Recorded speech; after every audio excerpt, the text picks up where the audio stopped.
인간은 살아가는 동안 셀 수 없이 많은 것들을 배웁니다. 살아가는데 꼭 필요한 기본적인 것들부터 많은 정보와 지식들까지. 매 순간순간이 배움의 연속입니다. 우리의 삶에 있어서 배움이란 무엇일까요? 과연 기술과 지식을 얻는 것만이 진정한 배움이라고 할 수 있을까요? 대한민국을 살아가는 대다수의 청년들은 당연시되는 진학문화에 물들어 있습니다. 초등학교를 지나 중학교로, 중학교를 지나 고등학교, 그리고 대학교로 가기 위해 전전긍긍합니다. 하지만 대다수의 청년들은 대학에서조차 자신이 하고 싶은 공부를 하지 못하고 오로지 취업을 걱정하며 스펙 경쟁에 여념이 없습니다. 실제로 서울 소재의 대학으로 가서 청년들을 대상으로 설문조사를 진행해 보았습니다. 2가지 질문을 해보았는데요. 대학은 취업을 위한 곳이다 라고 대답한 청년들의 의견은 현 사회는 학력과 스펙을 강요하고 배움의 목적은 결국 취업과 직결된다는 의견들이었습니다.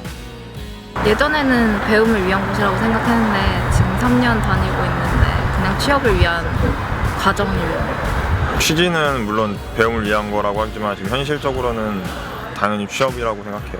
최소한 4년제 나와야 취직이 된다고 하고 아니면 2년제 못해도 나와야지 취직이 된다고 하는 현실이니까요. 대학은 배움을 위한 곳이다 라고 답한 청년들은 다양한 경험과 지식을 얻는 장이자 인성을 기를 수 있는 기회라는 의견을 보였습니다. 전 취업보단 배움을 위한 곳이라고 생각합니다. 어차피 취업을 위주로 하면 학점을 목표로 할 수도 있지만 학점이 높은 것보다는 다양한 지식들을 배우고 사람 됨됨이 그 정도를 배울 수 있기 때문에 저는 배움이 더 중요하다고 생각합니다. 대학의 커리큘럼에 만족하는가 라는 질문에는 그렇지 않다는 의견이 더 많았는데요. 전공과는 무관한 강의 내용이 많고 짜여진 틀에 따라가는 느낌을 받거나 배우고 싶지 않은 내용을 배우는 이유들이 있었습니다. 기술적인 부분을 좀 더 많이 배우는 게 저는 좋다고 생각하는데 학과에서는 막상 그런 게 많이 없더라고요. 아니요, 솔직히 만족하진 않아요. 제가 하고 싶은 거나 이제 배우고 싶은 게 있는데 그 커리큘럼에 짜여진 대로 우선 움직여야 되니까 그거는 조금. 이렇게 취업만을 위해 배워야 하는 사회 속에서 진정한 배움을 위해 발걸음을 내디뎌 자신을 완성해가는 사람들이 있습니다. 서울에 위치한 대한대학. 우리는 대한학교 하면 먼저 부정적인 이미지를 떠올리기 마련인데요. 하지만 그것은 우리의 선입견에 불과했습니다. 배움에 대한 열정으로 아주 뜨거웠기 때문이죠. 대한대학, 과연 어떤 사람들이 무엇을 배우려 모인 곳일까요? 저희 제이슨학교조합은 자유로운 개인들이 공감하고 협력하는 교육 공동체예요.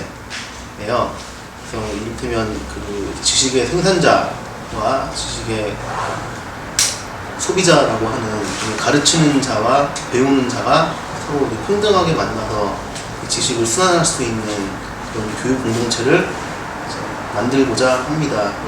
이곳은 일반 학교와 많은 부분이 달랐습니다. 가르치는 사람과 배우는 사람의 경계를 허물어 서로 소통함으로써 교육을 이어나가고 있었는데요.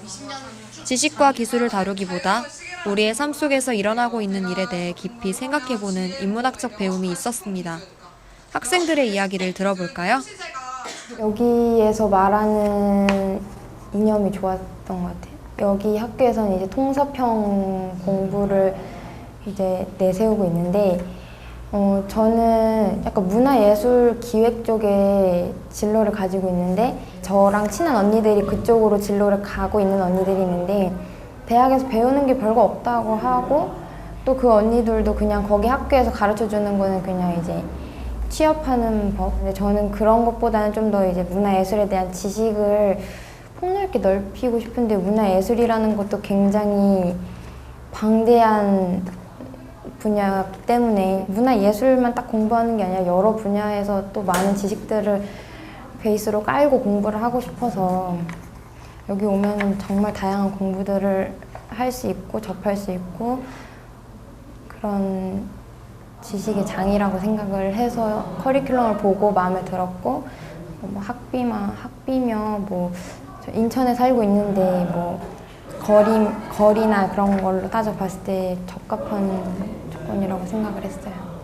대한대학을 다니고 얻게 된 점이라고 하면 일단은 이렇게 제가 뭐 집에서 뭐 따로 공부를 한다든가 이런 홈스쿨링이라든가 이런 거 있잖아요. 그런 그런 거에 비해서 일단 훨씬 체계적으로 이제 가르쳐 주시고 또 그런 거에 대해서 수강할 수 있는 기회를 얻어서 되게 많은 걸 얻어가는 것 같고요. 그래서 여기가 이제 통섭형 교과 과정이라고 얘기를 하는데, 그래서 예를 들면 사회과학에 관심이 있다고 하더라도 자연과학에 대해서도 공부를 하게 되어 있고, 그리고 또 예술이라든가 이런 쪽에 대해서도 어느 정도씩 공부를 하게 돼 있기 때문에 그런 부분에 대해서 이제 폭넓게 공부할 수 있는 거를 얻어간다고 생각하고요. 얻고 싶은 거라고 하면 대안적인 삶을 선택하게 되면 아무래도 활동하는 범위가 되게 좁기 때문에 그 경험이라든가 이런 걸 쌓는 게 제한이 되는데, 그런 거에 대해서 이제 좀 많은 경험을 여기를 발판으로 해서 이제 가져올 수 있는 기회가 되었습니다. 인문계 때는 전혀 학생에 대한 배려 같은 게 좀 안 보였어요. 그냥 정말 주입식 교육의 대표적인 그런 교육을 받고 여기 오니까 저도 이제 발언을 할 수 있는 그런 거에 대해서 여기서 이제 인식을 하고, 저도 옛날에 학교 다닐 때는 발표 잘 안 했는데 여기서는 이제 하게 되고, 나를 위한 공부를 하고 있는 듯한 느낌이 들어서 그런 게 달라진 것 같아요. 대한대학에서는 주입식 교육이 아닌 발표와 토론을 통하여 자신이 가지고 있는 생각을 끊임없이 표출합니다. 서로의 생각과 지식을 공유하는 모습이 참 즐거워 보입니다.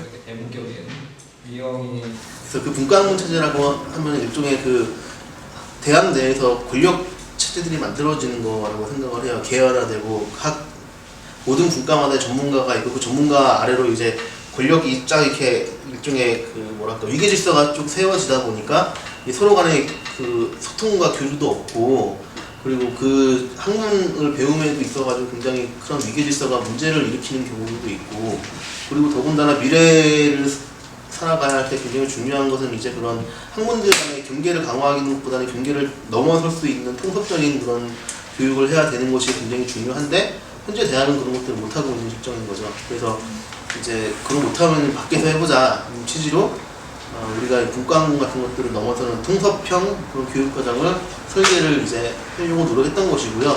그래서 이제 비슷한 문제의식을 가지고 있는 선생님들이 한 1년, 한 길게는 한 3년 정도 이제 모여서 세미나도 하고 각자의 분야를 서로 유지하면서도 서로를 이제 소통할 수 있는 그런 그 구조를 만드느라 좀 많은 노력을 기울였습니다.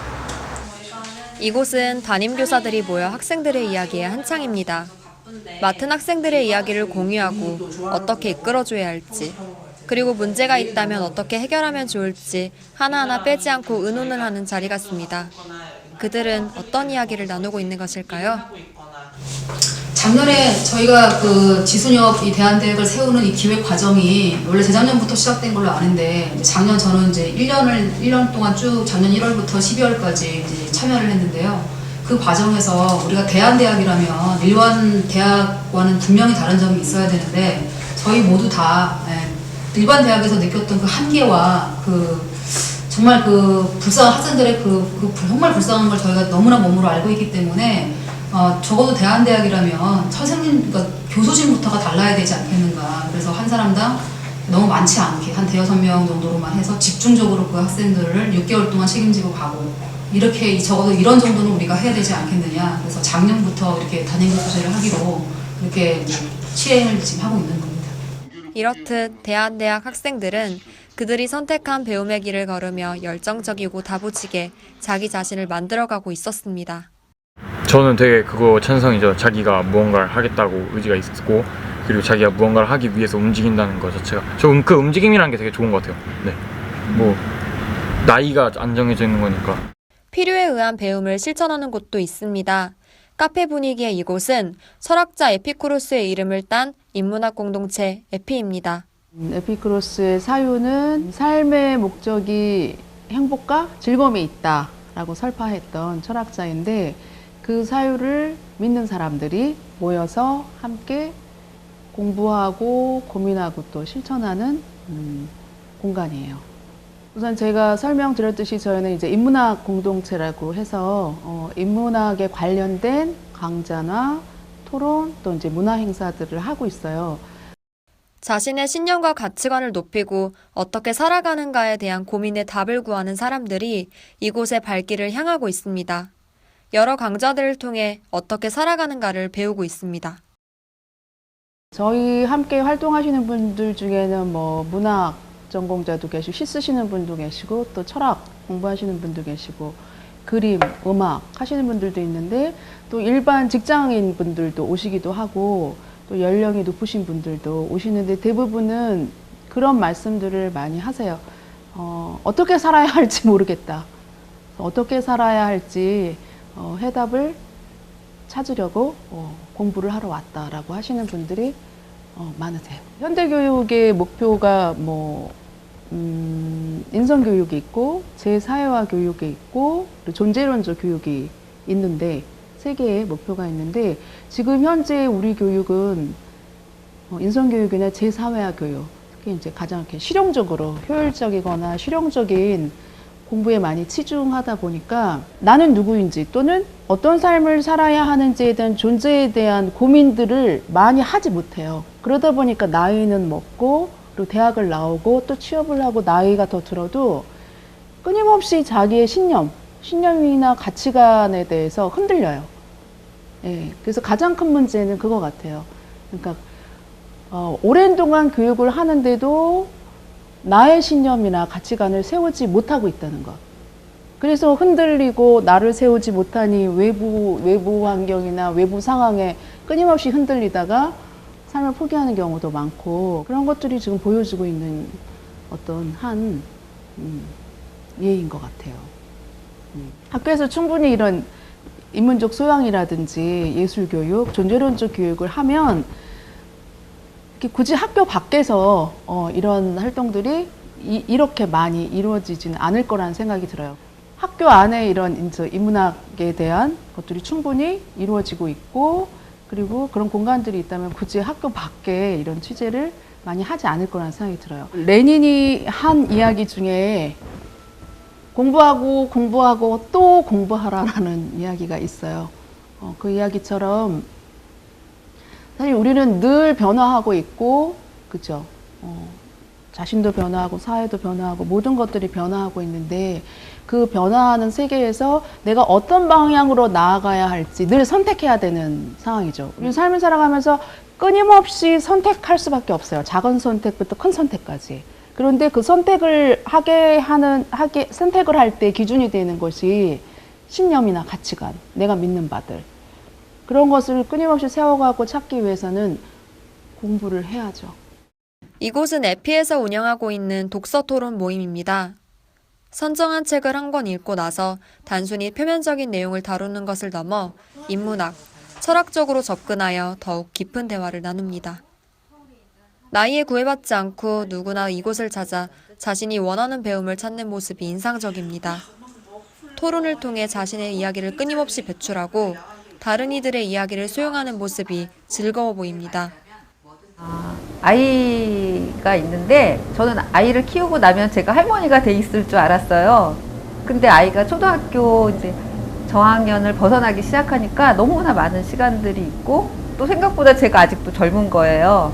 그래서 이런 삶으로 할머니까지 계속 그냥 가정주부로 살면 안 되겠다는 생각이 들어서 가까운 도서관을 찾게 됐어요. 처음에 와서 제가 여기서 이제 성인 강좌를 듣기 시작했어요. 그래서 그 수업들을 들으면서 제 생각들도 좀 바뀌고 거기에서 생각이 맞는 사람들끼리 모여서 동아리를 만들게 됐고 그 동아리 활동으로 매주 책을 정해서 책을 읽고 또 도서관 안에서 하는 행사들 도우미 역할을 하기도 하고 보조 활동들을 하다가 지금은 아예 이제 어린이들 강좌를 맡아서 수업을 진행하고 있습니다. 학교 다닐 때 배웠던 교육은 그냥 의무 교육이었다라는 생각이 들어요. 필요해서 배운 공부가 아니라 그냥 배웠던 공부였고 지금은 제가 살아가면서 어떻게 살아야 되는가 그런 것들에 대한 고민을 이렇게 답을 구하는 공부라고 생각이 들어서 그게 차이라고 생각이 듭니다. 그래서 나이가 변하고 아니면 변화시키려고 노력하는 것 그런 것들이 진정한 배움의 기본이 아닐까 그런 생각이 드네요.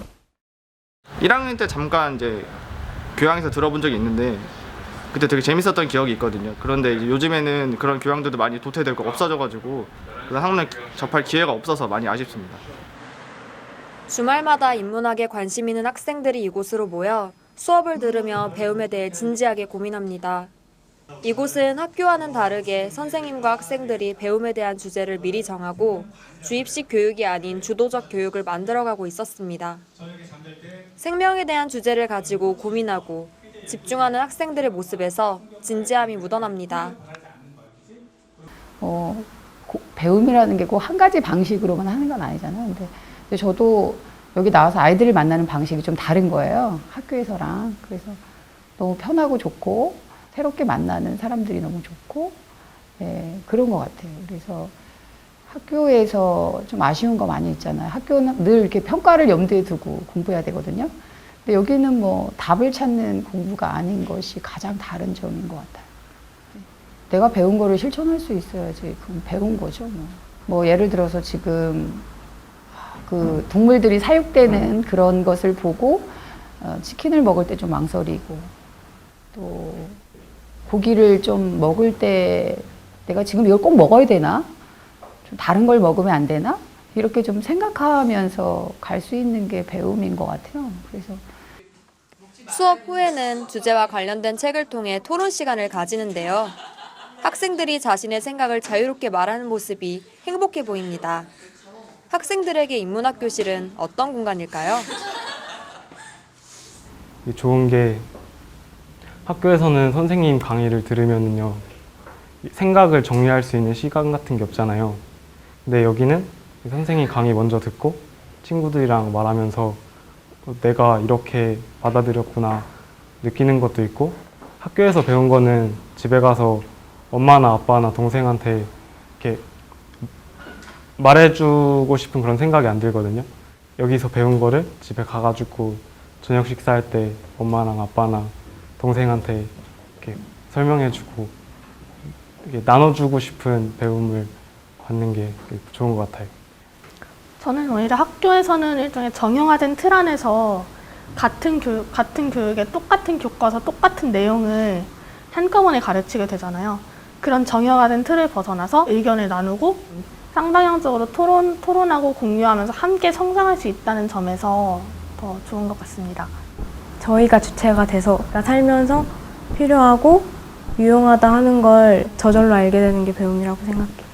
이걸 하기 전에는 그냥 들어오는 정보가 있으면 그대로 받아들이고 사실 그 주변에 별로 관심이 없었어요. 근데 여기서 뭔가를 알고 난 다음에는 좀 더 비판적으로 생각할 수 있게 되고 이걸 좀 더 다르게 보는 능력이 생긴 것 같아요. 이곳 학생들은 자유롭게 소통하는 자발적인 배움에 만족하고 있었습니다. 스웨덴에서는 진정한 배움을 위해 시민교육이라는 슬로건을 내걸고 많은 교육 모임들이 운영되고 있습니다. 이 중 노동자 교육협회가 시민교육의 30%를 담당하고 있는 가장 큰 학습단체인데요. 그 홈페이지를 보면 다채로운 프로그램에 더욱 놀라게 됩니다. 지역 연극 공연, 포크송 가수와 함께 노래하기 같은 문화와 생활교육부터 환경 연료 문제, 따돌림 문제 해결 같은 사회문화 강좌도 있습니다. 또한 가장 두드러진 특징으로 스웨덴에는 전체 인구의 10%인 2만 명이 참가하는 28만 개의 학습 서클이 있다고 하는데요. 이렇듯 진정한 배움을 원하는 국민들을 위해 많은 준비가 되어 있습니다. 그렇다면 우리의 삶에서 진정한 배움이란 무엇일까요? 명제로서의 지식보다는 실천으로서의 지식이 진정한 배움이다. 이렇게 생각이 들어요. 사고의 확장, 변화 그런 거에 필요한 공부를 하고 그래서 나이가 변하고 아니면 변화시키려고 노력하는 것 그런 것들이 진정한 배움의 기본이 아닐까 그런 생각이 드네요. 단순히 그런 지식적인 것뿐만이 아니라 어떤 경험도 배운다고 할 수 있는 거고 노는 것도 그 놀이 속에서 이제 무의식 속에 어떤 협력이나 협동에 관한 것들 그런 걸 모두 배울 수 있다고 생각합니다. 저는 그냥 살아가는 그런 하나의 과정 자체가 모두 배움이라고 생각합니다. 배움. 진짜 배움이라는 것이 존재할까요? 먹고 싶은 음식을 그날의 점심 메뉴로 정하듯 자신의 결핍에 따라 부족한 것을 스스로 채우고 있는 사람들을 만나봤는데요. 아마 배움이란 정의 내릴 수 없는 각자에게 맞는 선택을 하고 책임지는 것이 아닐까 생각해 봅니다. 망설임 없이 불안감을 뒤로하고 직진하는 그들을 보며 우리는 우리 자신 또한 돌아볼 수 있었습니다. 지금의 선택에 만족하는지 후회는 없는지 모두 자신만의 지금에게 질문을 던져보는 것은 어떨까요?